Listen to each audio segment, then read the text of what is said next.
Good day everyone.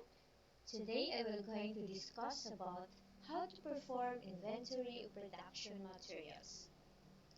So what is inventory? Inventory is the accounting of items, component parts, and raw materials a company uses in production or sales. So the verb inventory refers to the act of counting or listing items. So what is the importance of inventory?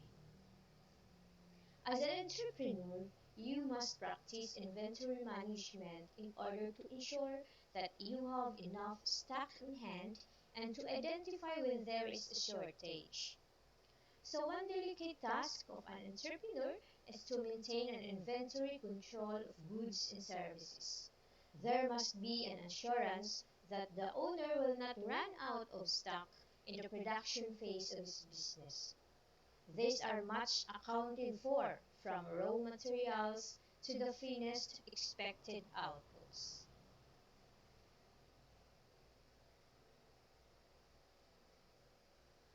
So there are three types of inventories. The first one is the raw materials inventory. These are the needed materials to produce a product. Examples are textile in roll and threads in boxes, stocked in a warehouse for garment industry. And for instance, you are cooking leche flan, so the needed ingredients for it are the raw materials inventory. Okay? And then the next type is the work in process inventory. So these are partially completed, requiring further processing. So examples are the baby dress garments with body parts only. So waiting for the sleeve, collar, pocket, okay, like that. So those are work in process inventory. And the last type of inventories are the finished goods inventory. So these are the final outputs ready to sell. So example are dress, bags, shoes, t-shirts, computers, calculators, books, and many others. So those are the three types of inventories. Now, how do you control inventory of goods and services? So the use of stock card is good strategy to control record of stocks of goods and materials. To control is not only to check physically, but to list down stocks and balances on a stock card. So it is important to declare the minimum and maximum stock of every item needed in the business. So the important sources like the suppliers and the stores in clothing, business places are reflected in the stock card. The date of the purchase, the price as the reference. Okay?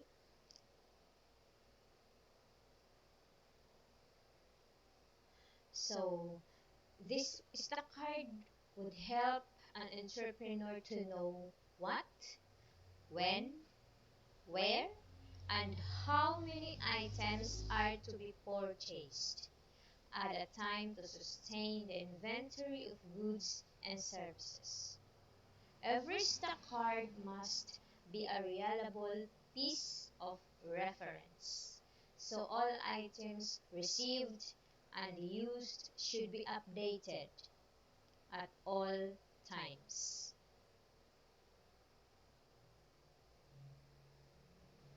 Okay.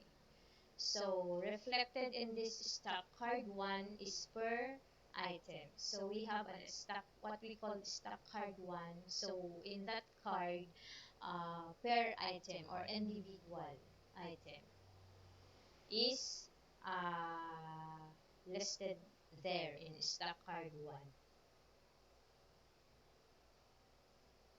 Okay, and then This is an example of a stock card 1. So there will be a business name. So example there is the Tinisa's Meat and Fish Product Company. And then as you can see, there is the stock card number, and then what item, then minimum stock, maximum stock, the supplier, reorder stock, and then the date, deliveries. There is a plus sign because when there are deliveries, you're going to add that in the balance. And then withdrawals, there is a negative sign, meaning subtract. Withdrawals, you will going to subtract to the balance. And then the balance is the total item left. So that is balance. And then withdrawn by who uh, withdrew it in the stock room. So there must be a logbook. And then the purpose. Okay, what department? Okay, that is an example of a stock card 1. And then we have also stock card 2. So this stock card 2 is in summary form based from the stock card 1. Okay? So for example, in stock card 1, for the month of April, so the total balance left in April should be recorded in stock card 2. Summary na siya. Okay? So this is an example of stock card 2. Yan. So again, there is the business name, stock card 2, and then operation year. So month, by month na siya. So, for example, April, then what item? And then beginning balance, yung nandun sa total niya sa stock card 1. And then for the if there will be a delivery, so you must add that, and then or if there are withdrawals, you will subtract it and then write the cumulative balance. Okay.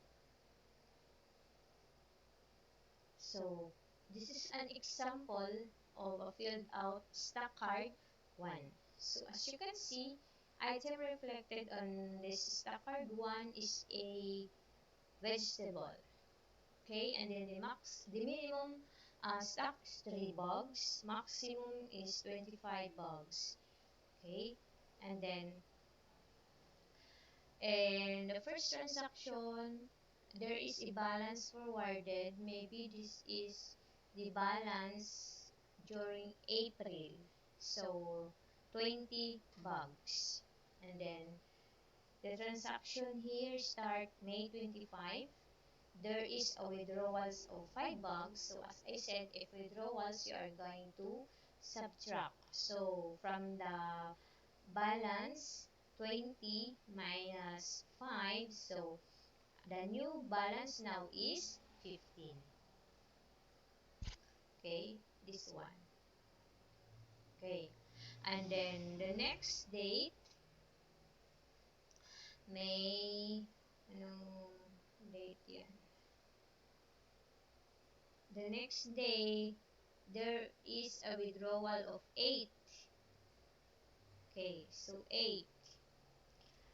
15 minus 8, so that is why the balance here is 7. And then the next day, another withdrawal of 4, so the new balance is 3. Why? Because 7 minus 4 equals 3. And take note, you are now reaching the minimum stock declared above. Minimum is 3 bags. So what will you do now is to reorder. Okay. The question is how many bags you're going to order. Okay. So here the reorder is 20. 20 bucks, and OR number is reflected and also the price.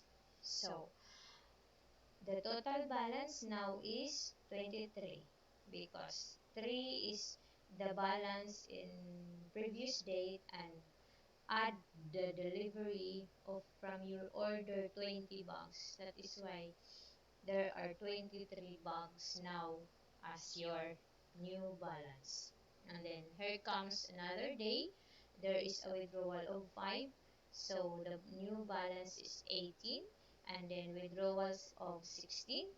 So 2 na lang ang natira. And then what will you do now? Because it reached in the minimum stock, mas lesser pa. So you're going to do a reorder. So there is a reorder of 20 bucks, and then you plus it, you add it. 20 plus 2, that is why you have now a balance of 22. Okay, that's it. And then for withdrawals 1, 22 minus 1, that is why the new balance is 21. And then the next day, there is a withdrawal of 2. So 21 minus 2 equals 19. And then next day, there is a withdrawal of 2. So 19 minus 2 equals 17. Okay, the next 17, there is a withdrawal of 2. 17 minus 2, that is why the balance here is 15. So that's it. That's the flow. So just remember, if you reach the minimum stock, you are going to do a reorder. Then reorder will be reflected in the deliveries column, and it should be added from the previous balance. Okay? Then okay, so I have here an example, another. So for example, in this card, this is another stock card one. So the name of the business is the Rodriguez Salon and Spa. And then this is stock card number one. Then item is lavender massage oil. And then minimum stock declared is 10 liters, and then maximum stock is 20 liters. And then the supplier mix essential oils, and then reorder 20 liters. Okay, so for January 4, there is a withdrawal of 3 liters. So the reorder is 20. 20 minus 3, that is why the balance here is 17 liters. Okay, so withdrawn by therapist A used to customers. Okay, so yung 3 liters ginamit sa mga customers sa pagmamassage. Okay? And then here comes January 5, another withdrawals of 5 liters. So 17 minus 5 equals 12 liters. And then another day, next day, there is a withdrawal of 5 liters. So 12 minus 5, so 7 liters. So take note, 7 liters is lesser than the declared minimum stock, which is 10 letters. So that is why there is a delivery. Okay. 13 letters to reach the maximum stock. 20. Okay? 7 yung natira, nag-order siya ng 13 para ma-reach pa rin niya tong 20 liters na maximum stock being declared. Okay, so 13 plus 7 equals 20, and there is a withdrawal of 4, so 20 minus 4, so your new balance now is 16 letters. Okay, and then the next day, there is a withdrawal of 3 letters, so that is why the new balance here is 13 letters, and so on and so forth, until the whole month is ended. Okay? I hope you understand. Okay. So for your activity, answer what I can do in module 2, page 11. Okay? So answer what I can do in module 2, page 11. And then if you have questions, do not hesitate to message me Do not be ashamed. Okay? Okay, so thank you everyone. Enjoy learning. Get blessed and keep safe. Bye bye.